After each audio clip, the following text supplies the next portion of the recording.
Way with Beth and Stacey. I am Beth Cooper. I'm Stacey Earlywine, and we are done with Christmas. Praise the Lord. I'm in mourning. I knew you would be in mourning. I'm actually super sad because it's my favorite season and it's over and it goes by so fast. I feel like, you know how a teacher must feel on the very last day of summer vacation and they're like so sad that summer's over and they're like in mourning over their summer and now they have to start. That's how I feel right now over the loss of Christmas. Is that really over? Yes, I really do. It's a real thing for me. Now, did you take all your stuff down? Yeah. Yeah. Yeah. Everything's down. Even the goose has got a new outfit. Yes, the Gladys the goose is dressed for January. She's wearing navy blue and aqua, and she's very snowflake. She has some snowflakes around her neck. Yeah. Yeah, she's very pretty for January, but still, it's just kind of sad. It's all over. What'd you get for Christmas? I got a lot of great stuff. I got a new chain for my necklace, and I got some books and some clothes and some, all kinds of great things. I got a really cool apron that I should have wore. Yeah. From Stacey. You should It has have. cats all over it, and it's so stinking cute. And I want to tell you that I've been wearing it almost every day. Have you? I have, because I have been washing dishes. I wash dishes by hand, and I always splash water on me, so I'm wearing it for that. And cooking. Yeah, it's great. So thank you for my good present. You're welcome. And, yeah, I just got some really cool gifts. Yeah. I'll have to tell you about my favorite one in a minute, but first you tell me. Okay. So what you got. I got new pictures of Jack and Joanna. Lovely. Lovely. Those are good. And then Paige surprised us all. She found this one site. I don't know. But anyway, my sisters and I, we all three got one. And what she did was she found pictures of my parents. And it's almost looked like we took a family picture, but it's not. Oh, that's cool. Like photoshopped in, kind of. Yeah, on a canvas. I cried. I bet. I did cry because I was thinking, oh, it's a picture of all the kids and stuff. But we all opened it. We were all just like, that's so neat. It was really cool. Paige, good idea. Yeah. Good win there. Yeah, real good win. Hard to beat that kind of gift. Yeah. Yeah. How is she going to top it next year, I though? don't know. Paige, if you're watching, we're curious. Yeah, so I'm not a crier, and I was like, it made me cry because you just wasn't expecting it. And there's this picture of all three of us, and my mom and dad. Yeah, so that was pretty cool. And gosh, I'm trying to think. Oh, and another thing, I love fresh flowers, and so they got me a Jenny.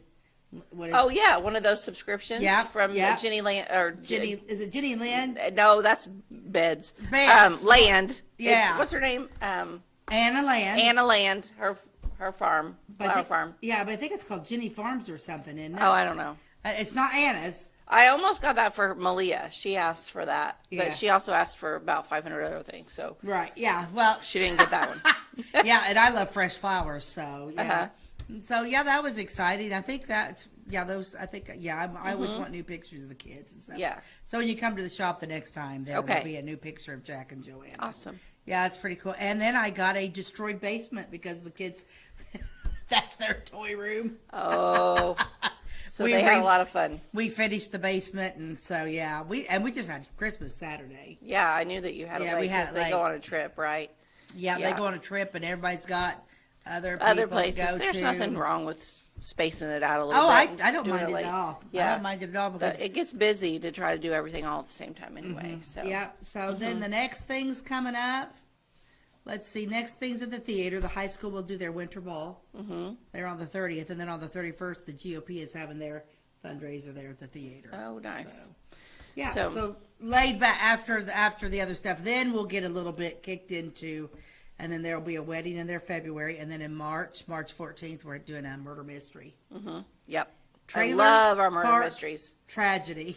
Trailer Park Tragedy. So make plans now to attend Nostalgia Theater in March for a murder mystery dinner, evening of fun, trailer trash. And yes, you can dress like trailer trash. Please. Yes. Please do. Show up. Yeah, I'm excited about that. I couldn't sleep last night because all of a sudden it just hit me. I'm like, what, this is going to have to be something to, I'm like thinking about food and, Good for you for thinking ahead. Oh, yeah, I'm already on top of it. I am not on top of anything. I'm going to order it today. And then, of course, in April, we'll have the nostalgia play. that the adults do. I got to pick it out yet, but yeah, I'm excited. I like the and we'll probably get together and figure out when we can do a daddy daughter dance in April, and then that'll leave us and then it will be almost summer, and you'll be happy, and then I'll be hot. And May, June, July, and August, we don't do anything in there pretty much unless there's just people want to rent out the space. But yeah, so we do get people rented out in May, like graduation parties. Oh, graduation like parties are That'll big. be coming up.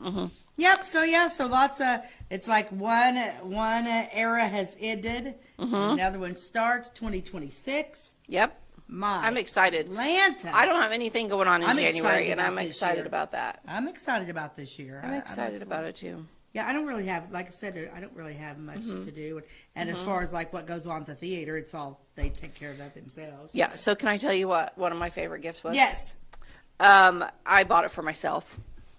It didn't actually get purchased by anybody else, but I bought one of these for Malia and one for Callie, who comes and stays with us at Christmas, and she lives in Arizona, and we love her like a daughter. So she and Malia both got one, and I decided I wanted one too.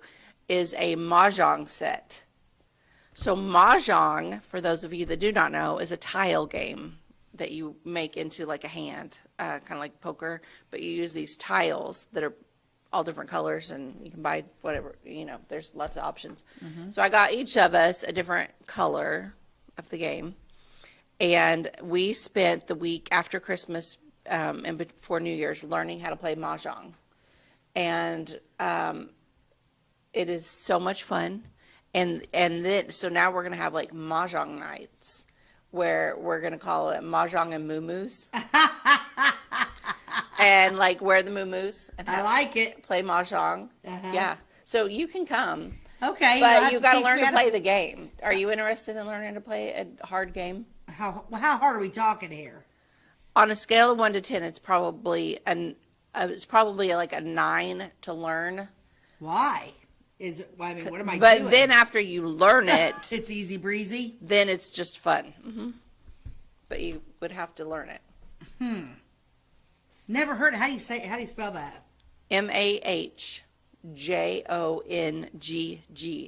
At least it's not Jumanji, and I'm gonna get stuck in a game. It's not Jumanji. Mahjong there's different types of it, but it started in China. I think it's Chinese. So there's Chinese, there's Vietnamese, there's Philippine, but we play American Mahjong. Well, I'll be dipty dude. I've never heard of it. So anyway, once you jump into the Mahjong world, then you're suddenly like immersed in this, like you're just ate up with it. Basically, it's like, oh my gosh, there's so many things. So, it's like real hot right now all over the United States. Like these women are just like really into Mahjong. I mean, why is it women? I don't know. I think there are some men that play. I will say that, but why is it?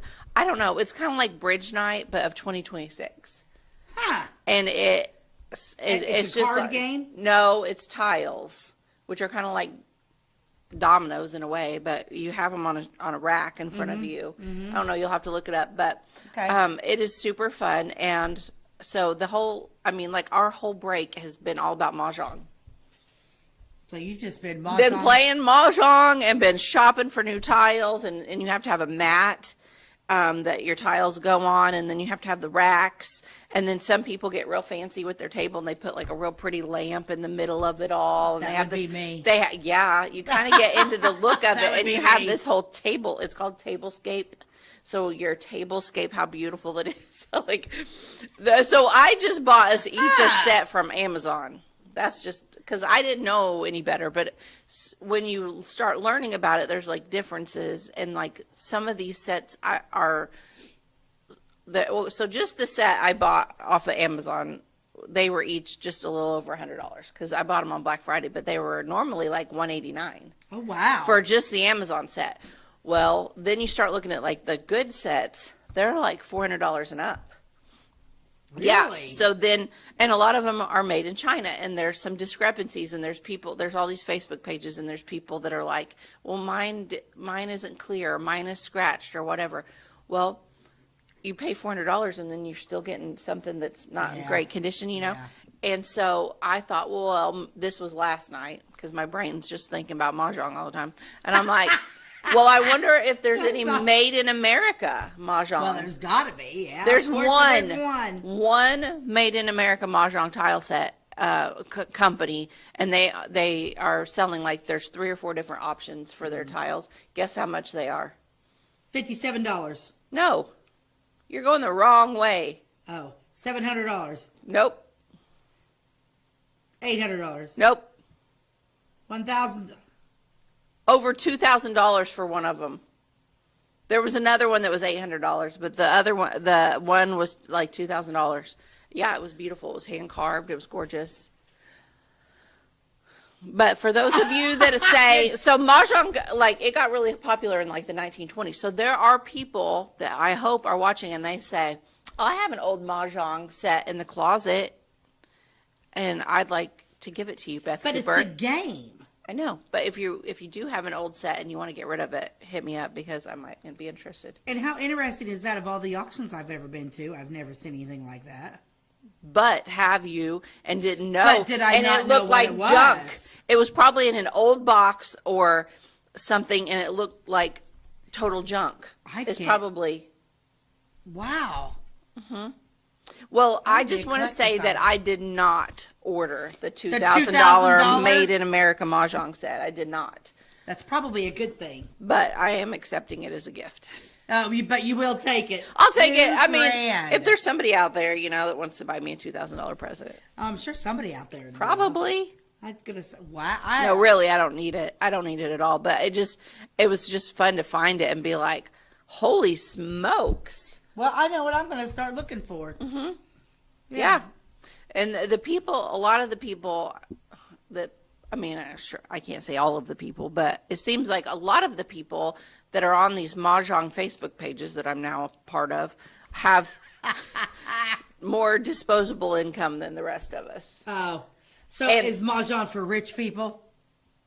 Yes. It seems like it is. Some of it is. I mean, you don't have to be rich. There's nothing wrong with just ordering your set from Amazon and playing with that forever. But some of these women that are like on Facebook all the time with their Mahjong sets, they have closets full of their Mahjong sets because they do come in every color, and it's addictive to buy something. You get something and you're like, oh, I want the pink one too. It's so pretty. Or you have like your favorite bag. And I don't know if I want to get involved in this or not. That could. Come on. I could be broke. You could. I could too. I don't know. Suddenly we're telling Wabash we need to make 2 TV shows. We need a Mahjong fund.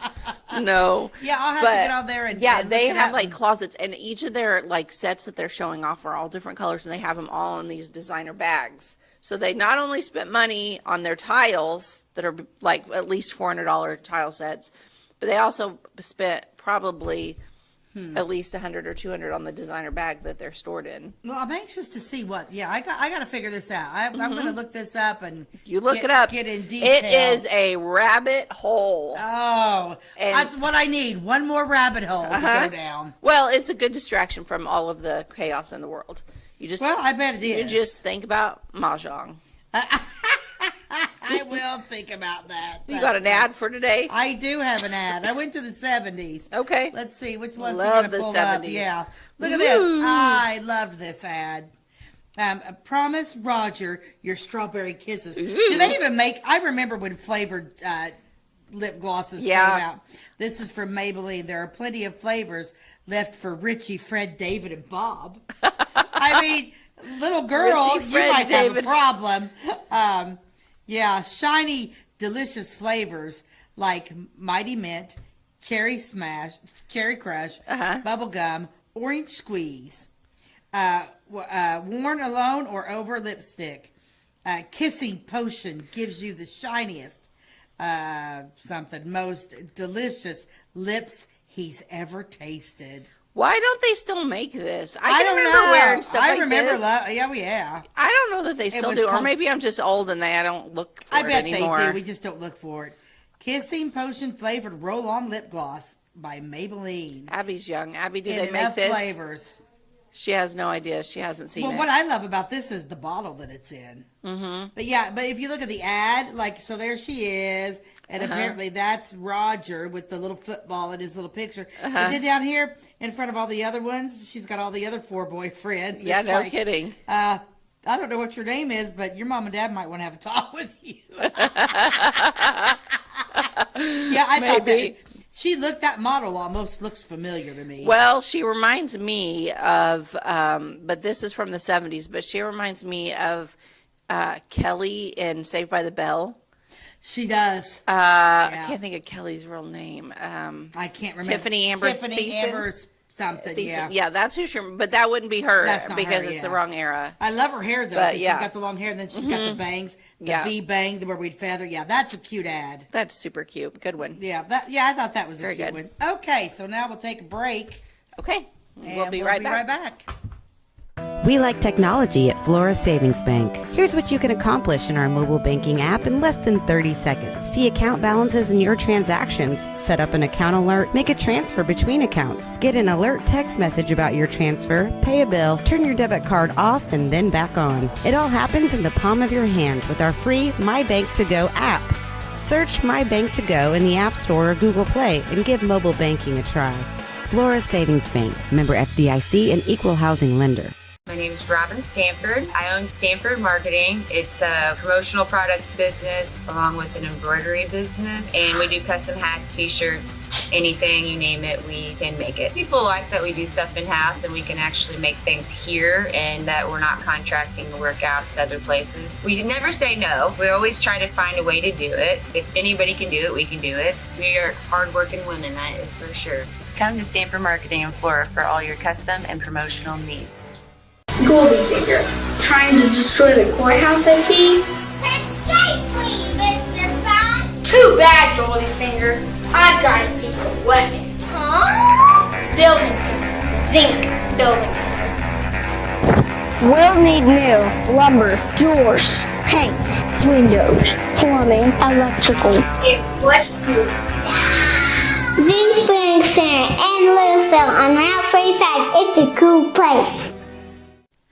Welcome back to By the Way with Beth and Stacey. I'm Beth Cooper. I'm Beth Cooper. We had a new commercial on there, and I hadn't paid attention or hadn't seen it yet. You're Beth Cooper?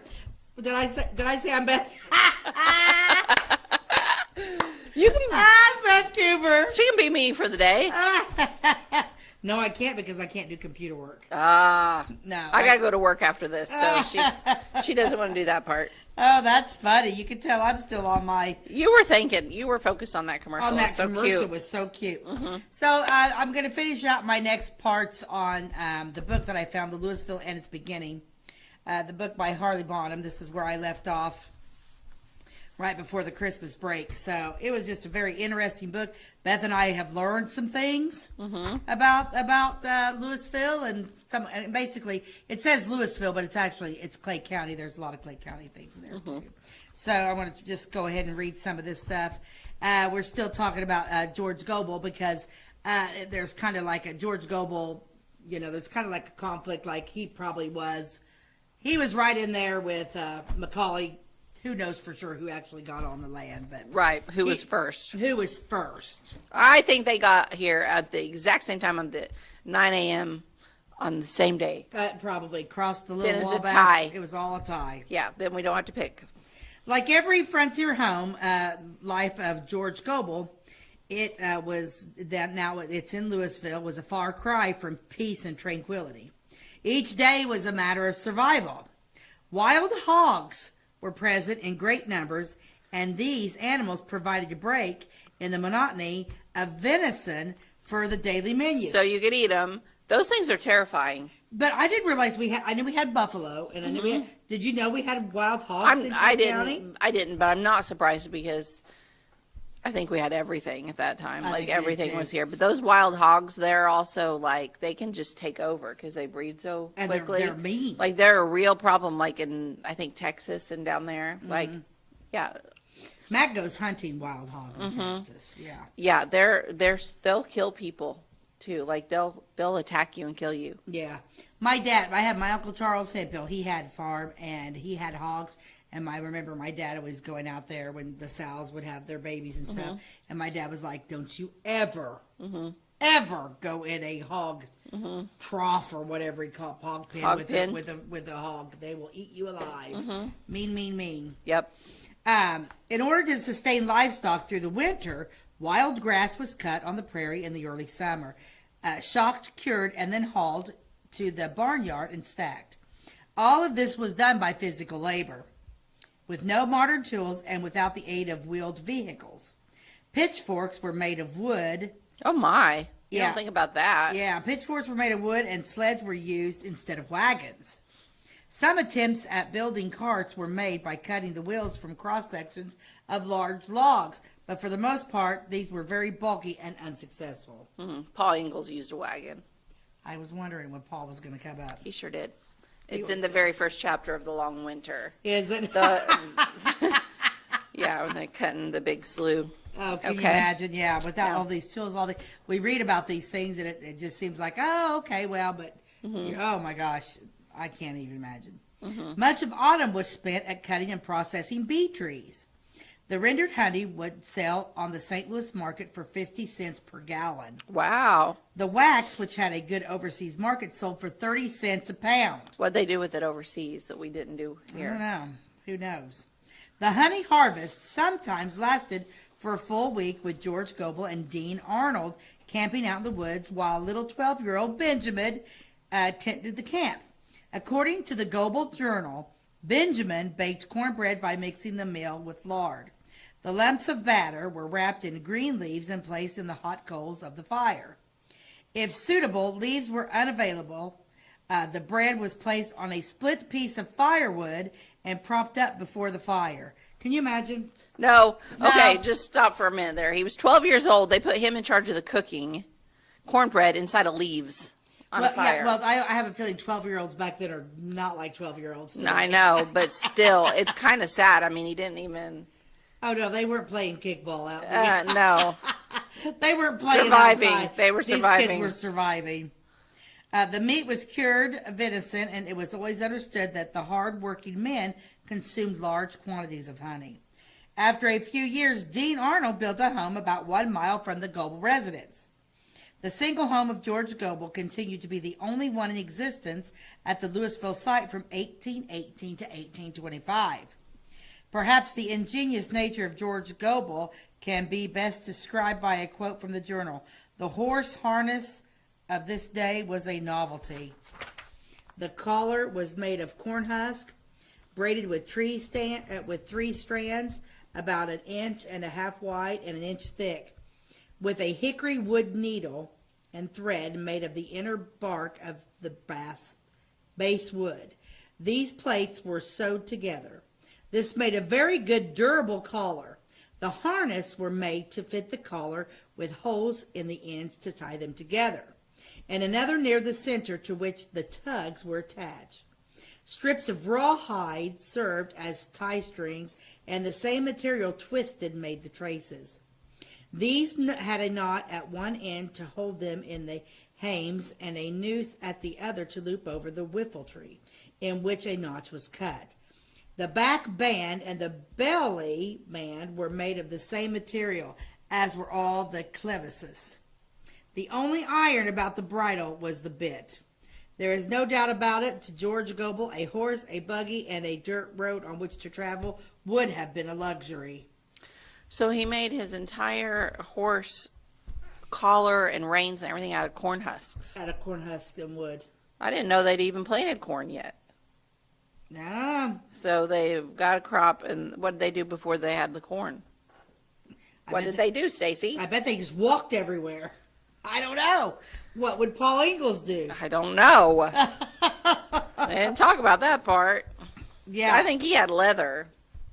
You think Paul had leather? I think that Yeah, Paul because that wouldn't be a Ingalls- thing right now. I mean, you know.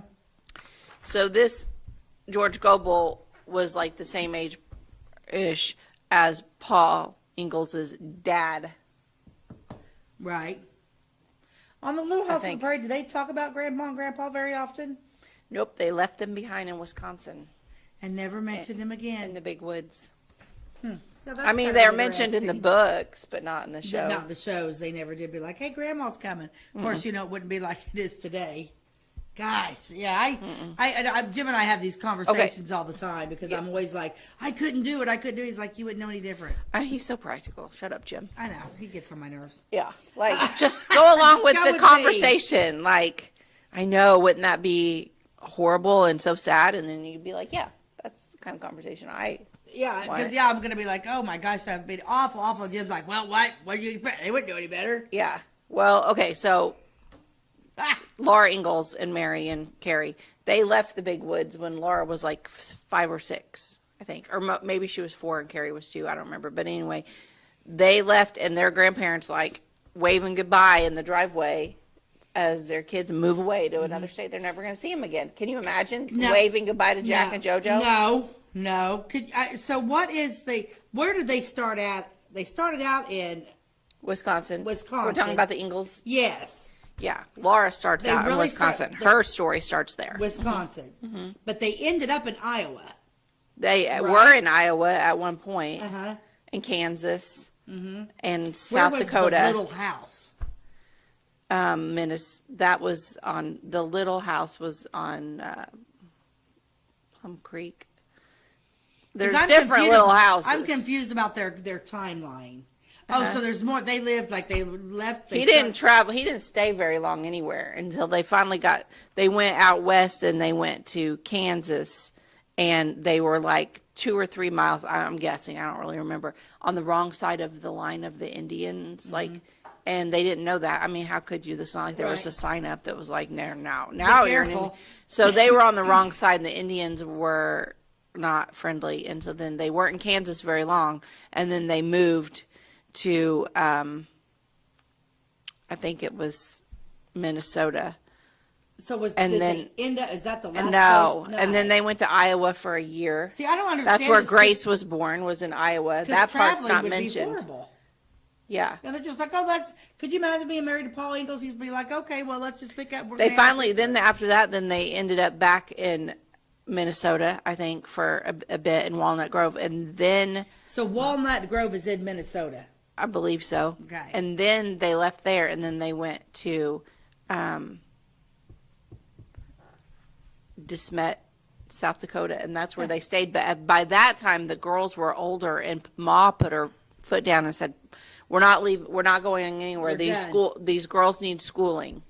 We're staying." But they had already been to like 5 or 6 states. He was real restless, and I do like Paul Ingalls, but when you start really researching the real Paul Ingalls, and like getting on, there's a Facebook page for his descendants and all, so they talk about the real history.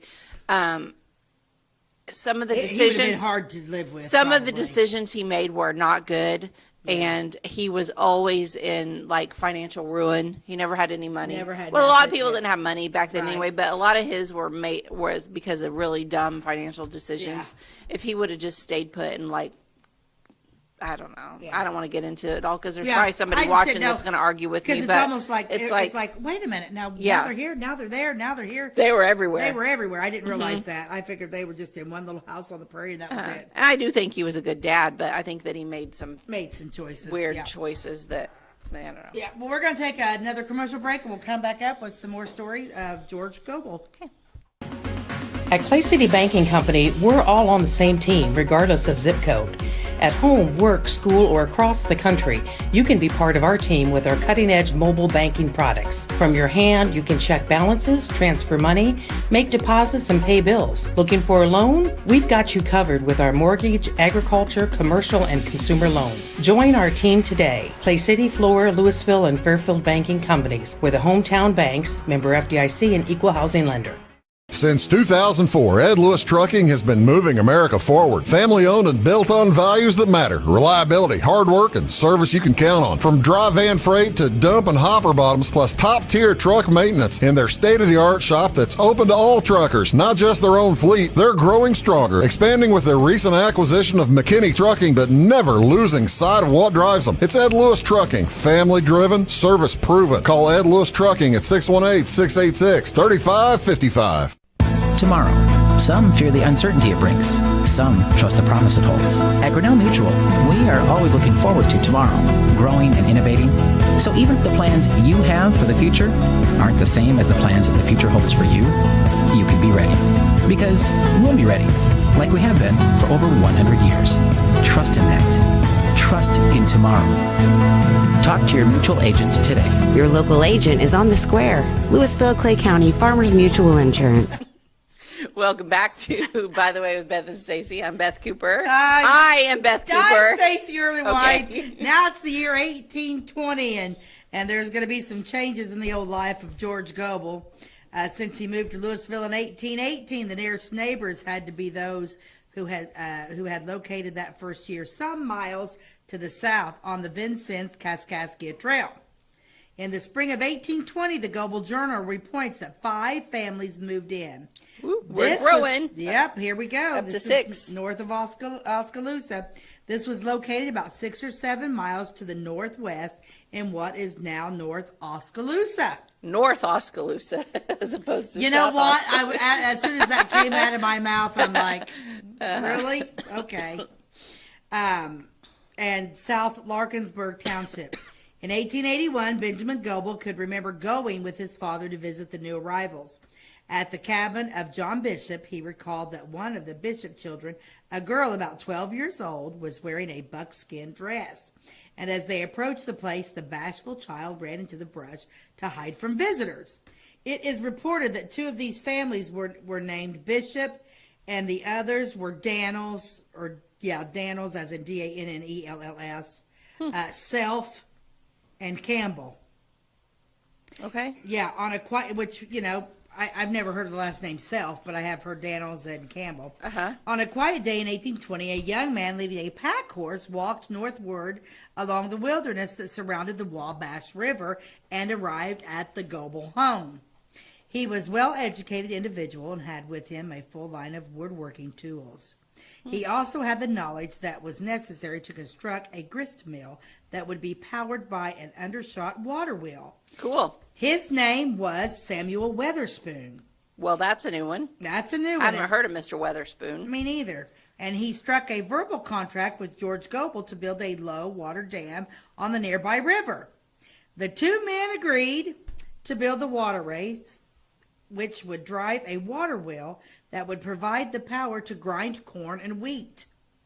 At that time, the nearest mill was at Vincennes, some 70 miles away. It was necessary to build the mill without the aid of any nails or metal gears. These gears, which drove the mill's work, were made entirely of wood and were no small undertaking, to say the least. Also in the plans were provisions for sawing lumber with the employment of a whipsaw. But after 2 years of hard work, only the grinding portion was finished. The summer of 1822, the mill was ready to start operation. Good. Making progress. A spin-off benefit to the mill was a fish box, which was installed by Weatherspoon. It was a large salt-bottom box that was placed below the dam where the water spilled over. It was there that Nancy Goebel would go each morning and select a fish for the day's meal. Mm-hmm. I've read about those. Yeah. Those are that's interesting. I don't know anybody that uses a fish box anymore, but if you had your own property and you had a river of some sort, it would probably be a good thing to have. Benjamin recalled as a small boy, he spent most of his time hunting. He realized that he should have been in school. George Goebel did make an attempt at a school when he hired Harrison Lacey to teach at his home for a 3-month term. This was possibly in the year of 1823. Wow. After a few other settlers had begun to arrive. This school was never repeated.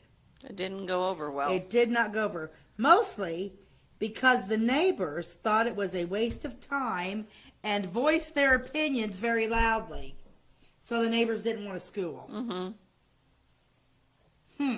Which, I mean, I'm on the fence about that. Like, some of these children maybe would want an education to go on, but not all of them needed it. Right. Well, because how many of these reading, kids I think they all needed to learn, but like I don't know. And what are they, yeah, they were probably back in the day where what were they teaching? Just to read? Probably reading and parents, math. Yeah. I mean, the parents should have been kind of already teaching some of that. Well, yeah, because you're talking 12, 13 years old. Mm-hmm. But like I said, most of these children worked just like little Benjamin. Yeah. Over there cooking bread in a leaf over a campfire, which still baffles my mind. Mm-hmm. What? I don't want to try that later. Like, go build a fire in the backyard and be like, I'm going to make some cornbread from scratch and cook it in a leaf. I don't even know how Gross. I don't even want to eat it. I had bugs in it. Yeah, you'd have to really clean that leaf off well. And then the juices I don't know, I bet it was bad tasting cornbread. But everything tasted bad. I mean, they didn't eat for pleasure. They ate to survive. Right. True. Me, on the other hand, I'm going to Mexican after I film this. I'm like, looking forward to some nachos. Exactly. But bless their heart. Oh, yeah. If you think about how hard, because, like, I even find it hard today. Of course, I know that, they weren't working. Of course, these women worked hard, but they didn't work outside the home. But it's just like, I guess I'll make cheeseburger macaroni. I guess I'll order a pizza and go pick it up. I mean, I get so bored. Yeah. No, they were like 3 meals a day, man. They had to get up early to start their breakfast to feed everyone that meal. And then as soon as that was over and they got the one and only pot and the one cup and the one plate cleaned, they were like, all right, let's start cooking the other one. Yeah, it's like, what did they have for lunch? And like some of their stuff would have to cook like all day over the fire. Yeah. To get done. It is, because whenever we go camping, just like I said, whenever we go camping, which I love to camp.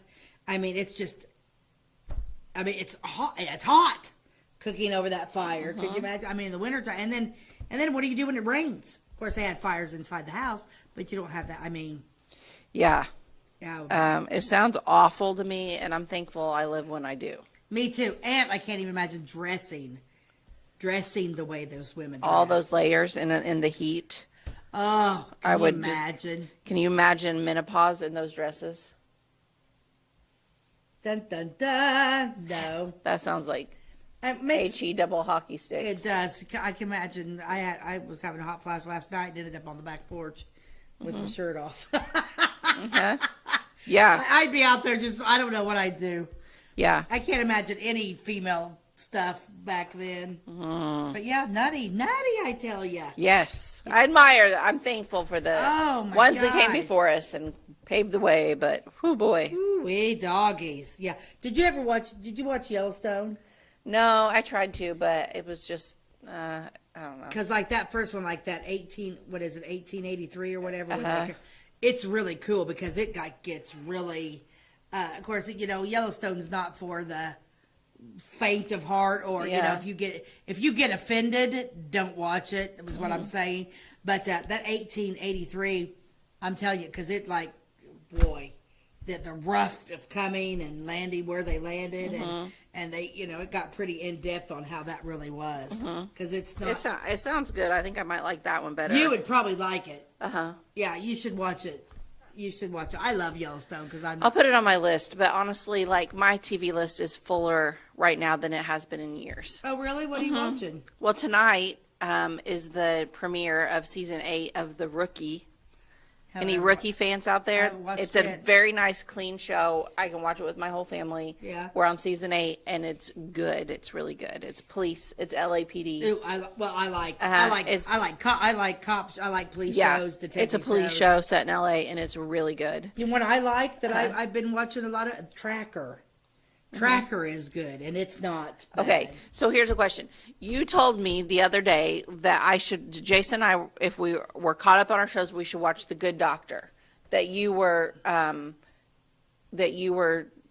what's the word when you watch a bunch of shows all at once? Binging it. The Good Wife. You said The Good Doctor. Did I? Yeah. And so we started watching The Good Doctor, which is really good, by the way. It is good. But we started watching it later that night after you said that. Is that the kid with autism? Yeah. He's good. Is it good? Yeah, it is good. But but then like a couple days later, That's you the good texted wife. me again. You texted and you said, this time it was in text, but you were like that you'd been binging The Good Wife. The Good Wife. And I'm like, finish it up tonight she's when I go binging home. The Good Doctor or The Good Wife, and it's The Good Wife. It's the but Good anyway, Wife. I've already binged The Good Doctor, which is a good show. well, now we're watching The Good Doctor because he's. But I was like Landman. I like anything. Oh Taylor. yeah, so we're caught I up like on anything Landman. Taylor's. Land. And it's it's got good. its moments, but I Yeah. love Billy Bob Thornton. Oh, me too. He's one of my faves. The language can be a little rough in that one, but It is. I really do like the show. You know what's funny? A lot of people are like, I don't like the ex-wife and the daughter. I think they're hysterical. They're amazing. They should get like best actress. Yeah, like she's my favorite. And I saw an interview of her and those old people. Oh my gosh. I saw an interview with Billy Bob Thornton and they asked her about her. They asked him about her and they said, what's your relationship with her like in real life? And he said it's exactly the same as what you see on the screen. Oh, crack up. Yeah. Well, they're not married, right? No, and okay. I don't know if romantically they're involved, but they give each other a really hard time, just like they do on the show. What is she? Probably in her 40s. I don't know. She came on the scene in one of the very first Fatal Attraction or Final Destinations. Oh, really? Yeah, that's where I remember her from. Okay. Final Destination. Okay, I haven't Yeah, seen she's any a of great those. actor. I think Yeah, she's really good. Her and that daughter, I think. Oh are yeah, hysterical. they're amazing. And the other one I like is Billy Bob Thornton's sidekick. That guy, the heavier set guy that they all live together. They're always eating. Oh, Dale. Yes, I love Dale. I would date Dale. Just saying. Yeah. Yeah, he's great. He's great. And the guy they're all such good actors on that show. Like the guy, like you believe he really is Dale. I mean, and obviously he's not, but I think he is. I mean, I can't imagine him as anyone else. Oh, they're fantastic. Yeah, that's a good show. It's one of those shows that every character that comes, and now they've added Sam Elliott to it. Oh, he looks really old though. Yeah, he does. He is not like Roadhouse Sam Elliott. If you're, no, I'm thinking, ooh, Sam Elliott, I'm going to get me some Roadhouse. No, this Sam Elliott's in his 80s. Old man. This is the old Sam Elliott. Old man, which I don't even know how old Sam Elliott. He's probably getting pretty close. He is in it. I looked it up. He's in his 80s, but I don't think he's really all that much older than Billy Bob Thornton, really. No, Billy Bob Thornton. But he can play his dad, He's whatever. rotten. Oh, he's so funny. Yeah, but besides those shows, I also Matlock and Ghosts are my other. I love Ghost. Mm-hmm. Ghost is one of my favorites. Mm-hmm. Yeah, it's one of my absolute favorites. And it's time to take another commercial. Oh my gosh, we get to talking about binge watching TV. If you want to know what to watch, just let us know. Yeah, we'll be right back. Briscoe Surplus Sales on the northeast edge of Flora is your one-stop do-it-all shop. Looking for rugged boots and footwear from great brands like Lacrosse, Rocky, and Carolina? They're there. How about top-notch small engine parts and service? Briscoe Surplus Sales has it. Whether you're wiring your switches or switching your wiring, Briscoe Surplus Sales has the solution and the know-how to help you get the job done right the first time. Briscoe Surplus Sales, your one-stop do-it-all shop. This is Christy, inviting you to wrap yourself in lasting luxury at Carnaby Square. We specialize in one-on-one customer service, high quality, head-turning, on-trend fashions, footwear, accessories, and a complete line of Brighton leather goods and jewelry. If you want to nix fast fashion and invest in a true-to-size, ethically manufactured wardrobe that you'll wear for years, it's time to treat yourself at Carnaby Square in downtown Fairfield. At Clay County Hospital, we are dedicated to providing quality care for you and your family. Our skilled medical team is committed to your well-being, ensuring that you receive the personalized attention you deserve. From filling your prescriptions at our state-of-the-art pharmacy to a visit with our compassionate behavioral health providers, we're here to support you every step of the way in your journey. Experience the difference at Clay County Hospital, where your health is our priority. Clay County Hospital, complete care, start to finish. Welcome back to By the Way with Beth and Stacey. I'm Beth Cooper. I'm Stacey Earlywine, and I'm going to go ahead and finish. I got part 12 and part 13, and then I will have this book finished. But then next week, there's a bunch of old pictures, so I'm going to take pictures. And next week's going to be all the pictures. Next week's going to be all the pictures. Let's go with here, part 12. A very unusual incident is reported in the Benjamin Goebel Journal. This occurred in September 1824. So the 12-year-old boy's the one keeping the journal? Yep. Good for him. This is at the Goebel Mill, which we've talked about before. The people heard a rumbling noise which seemed to come from underground. No shaking of the earth is mentioned, but this strange rumbling sound continued at intervals for a period of 3 days. Weird. Finally, about 10 p.m. on the third night, a loud noise was heard that sounded like an explosion. What was it? According to Goebel, next morning, the little Wabash run thick and black as tar. What? This writer is at a loss as to what might have caused the unusual occurrence. Clay County's oil. Oil. Boom, boom, boom, boom. So we were just talking about Landman, but I feel like this was an underground gas explosion, that rumbling, and then they brought the oil up. So I know a lot about the oil field now that I've watched, half of a season or one and a half seasons of the Landman. I basically could, Well, I come from an oil family, and I don't know anything about it, but after watching Landman, I'm pretty sure. Yeah. We're experts. George Goebel assisted with the formation of Clay County during 1824 and 1825. So basically, what did they do for drinking water then when all this oil was in? I don't go into any detail about that, but September 1824 would have been probably the first time that oil, it's got to be because it literally says the beginning of the oil. Run thick and black as tar. It's got to be oil. So I want to make a mental note of that. I don't know. He continued to live in Clay County for the balance of the year, and in the spring of 1826, he moved his family to a farm in Illinois, south of St. Louis. Why? Why did he leave, George? He spent all this time building. They built a mill. They did all these things, trying to start like a new life in Clay County, and then they're like, they get 6 or 7 neighbors, and then they're like, okay, time to go to St. Louis. It's weird. I don't know, but this is an interesting story. His brother-in-law, Dean Arnold, we were talking about. Yeah. He died in the fall of 1825 at a very young age. This occurred as he was on a hog hunting. Yeah. And he overheated. Oh, yeah. I was going to say the hogs killed him. No, he became overheated while hog hunting with Samuel Witherspoon and George Goebel. It is reported that he took a bad cold soon after and probably died of some sort of lung fever. Like a pneumonia maybe or something. I don't know. There is no doubt that he was buried in the old Louisville cemetery. The one that's gone. Yep, which is located about 4 blocks of the courthouse on the west side of Main Street. This cemetery is now completely lost, with the site now under private ownership, and in fact, some dwellings now occupy the general area. This is not an isolated incident, as many cemeteries in Clay County have suffered the same fate. So we literally have Dean Arnold buried at the Lost Cemetery, which I just can't believe somebody hasn't taken an initiative and done something about that. I know.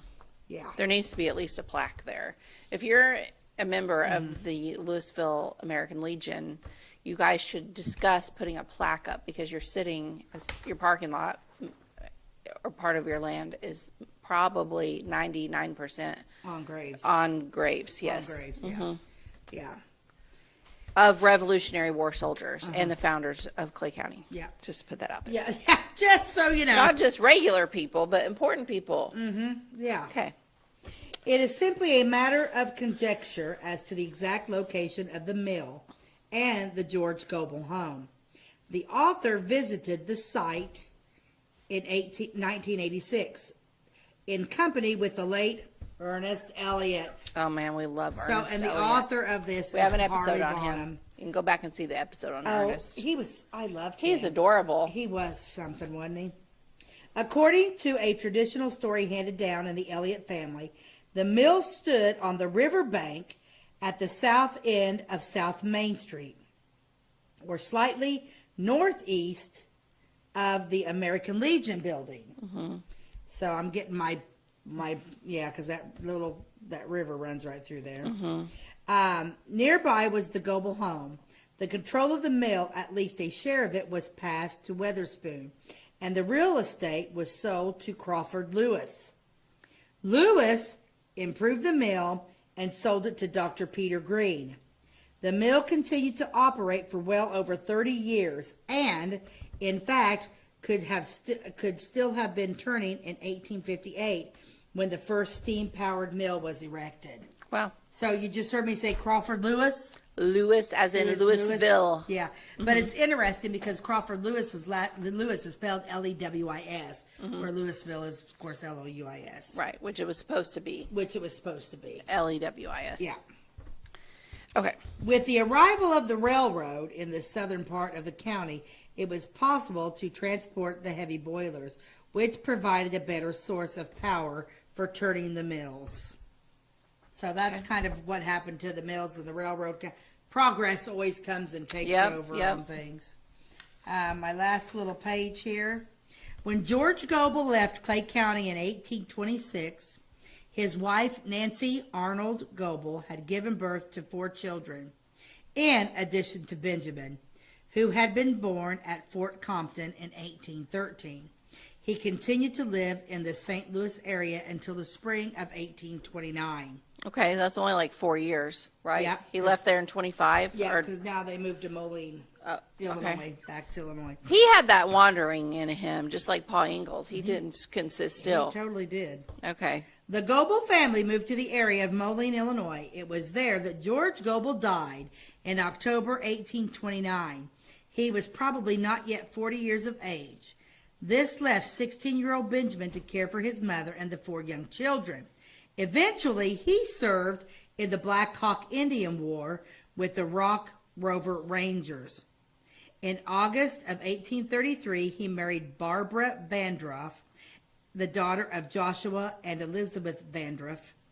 12 children were born to this union. Their names were Jesse, Vester, Farrell, Merritt, Farrell, Ferrill, okay, Merritt, Geminus, Geminimus, Geminimus. Yeah. Ephraim, Emmeline, Emily, Angeline, Angeline, that's a line, Rohessa, Barbara, and then Benjamin. They kind of like making up their own little names there. Woo! His 3rd son, probably Farrell, died during the Civil War. He was with COF 19th Illinois Cavalry. Wow. In 1869, Nancy Arnold Goebel joined a wagon train headed west. With her were the remainder of her children and their families. Benjamin remained in Rock Island County. Nancy, who had set up housekeeping at Louisville with her husband in 1818, died near Springfield, Oregon on January 8, 1870. So she was a wanderer too. So George had already died, and here she was in Moline. She hadn't only lived there for like less than a year probably. Yeah. And has all these kids, and she just stays there for a bit and then ends up later going on a wagon train to Oregon. Because these people didn't sell their home. They built their homes and then but they didn't sell them, right? Did they just leave them? I think sometimes they sold them. Did they sell them? That's kind of interesting. Why wouldn't you? She's just not me, because I would want to go somewhere more settled and safe. Oh, not me too. like let's go into more wilderness. No, I let's wouldn't have go done it. into the unknown again. No way. Boy, I love the unknown. Like, it's been 3 years since I did anything there. I had no idea what was going to happen, so let's do it all over again. Pass. Well, Benjamin Goebel lived to the age of 82. Laid the cornerstone to the Rock Island Courthouse on October 1st, 1895. His name is listed in the official ceremony program for the day's activities. His wife, Barbara Vandroff Goebel, had passed away on May 5th, 1893. Benjamin Goebel died on June 4th, 1901. Wow. At the age of 87 years. He lived a good long life. He did. He's a smart man. He is buried beside Barbara in the Chipionic Cemetery in Rock Island County in Illinois. The Louisville community owes much to these early efforts made by this pioneer family. It is truly a shame that we do not call it Goebelsville, which I'm going to have to agree with that. Instead of Louisville, probably should have been called Goebelsville. Maybe, but he really in what year did he come here? He didn't stay long. 1818. And he left in like 1825. Yeah, I know, but he did so much. He's only here like 7 years. Yeah. I know, but still, he did a He lot. didn't stick around. Mm-hmm. That's where the naming got him. He didn't stick around. You want a town named after you in Clay County, you have to stick around. You don't just stay for 7 years. Don't you think? Huh? Don't you think? Well, I don't leave. The rest of us have stuck around. We don't have, yeah, I don't know. It is regrettable that page 87 of the Clay County history states that George Goebel lies buried in the old Louisville graveyard. It is true of other Goebels, relatives who moved in later near Louisville, but not there is a slight chance that George Goebel was buried at Louisville, having died 100 miles away in Rock Island County. And he's not buried at the old. There's no way he was. They're saying that George Goebel's buried in the old the Lost Cemetery. Yeah, I thought he was actually. Yeah, but he died 100 miles away. Would they really bring him back to Louisville to bury him? I kind of doubt it. I mean, the logistics of that with a body back then would 1829. Unless it was the dead of winter. Yeah. I don't know. I don't know, but we definitely know that his brother Arnold's there. Yeah. He's there, so. Mm-hmm. But yeah, so next week I'm going to go through here and take some of the pictures aren't great, but it'll give you at least a idea of some of these. And it's got nice, it's one of the picture books, one of the only picture books that actually has a picture and then what it is. A caption. Next to it. There's a lot of history books about Clay County that no captions were put by the pictures. Or And if they were like 2 words. They gave no dates. Yeah. No names, no locations. It was like, yeah, I mean, cause this is a flood. Yeah, it is. Where was it? Yeah, because the Iowa flood. Yeah, I have been trying to find research on the Iowa flood. All I got's like 2 pictures, which I think I've showed, and said flood of Iowa. Yeah, I think we did finally find the year. Yeah, but it's just like a lot of I don't know. Like if you're gonna put a history book together, like label things. Yeah, kind of what I think. Mm-hmm. So it's already the end of the show. Oh my gosh. I know it. It's crazy, isn't it? Okay, so you're going to do something funny. Mm-hmm. What's it going to be? Well, when one thing I'm like looking at this, it's like right here's a lot of our, you might be a redneck if you remember when I mentioned that we're going to do on March 14th, trailer park tragedies. Here's our outfits. Oh yeah, show that to the camera. Here's what you'll be seeing whenever we do our trailer park tragedy. It's like, oh yeah, it's going to be awesome. Okay. Okay. Here's a good one. You might be a redneck if Thanksgiving dinner was ruined because you ran out of ketchup. Oh. I actually think we might have done that one year. Oh boy. Yeah. This could go for a couple of my friends. You might be a redneck if your mother has ever been involved in a fist fight at a high school sporting event. Oh, not this friend for sure, but yeah, I don't know anybody that actually got in a fist fight, but I mean, yelling matches I've definitely witnessed. Oh yeah. Yeah. You might be a redneck if your watch band is wider than the book you've ever read. That's funny. That's a good one. Uh-huh. You might be a redneck if you've ever had to turn your pickup truck around because of bridge clearance restrictions. Oh, gosh. Okay, that's funny. Oh, and this is, I was just thinking about food that I was going to serve for the trailer park tragedy. You might be a redneck if you've ever barbecued Spam on the grill. Oh my gosh, we are not going to serve. Let's not serve that at our event. That is gross. Blah. Now, hey, you might like it if it's barbecued Spam. I don't think so. All right, Beth, that's the end of the show. Tell them where they can find us. Thanks so much. You can always find us on Wabash Catch TV, channel 100, Monday through Friday at 11 a.m. and again at 3 p.m. Our new episodes air on Thursdays and on Fridays. And you can find all of our old episodes on our YouTube channel. Just type in Beth and Stacey and it will pop up. Click on our channel. All of our shows are there either under the videos tab or the live tab.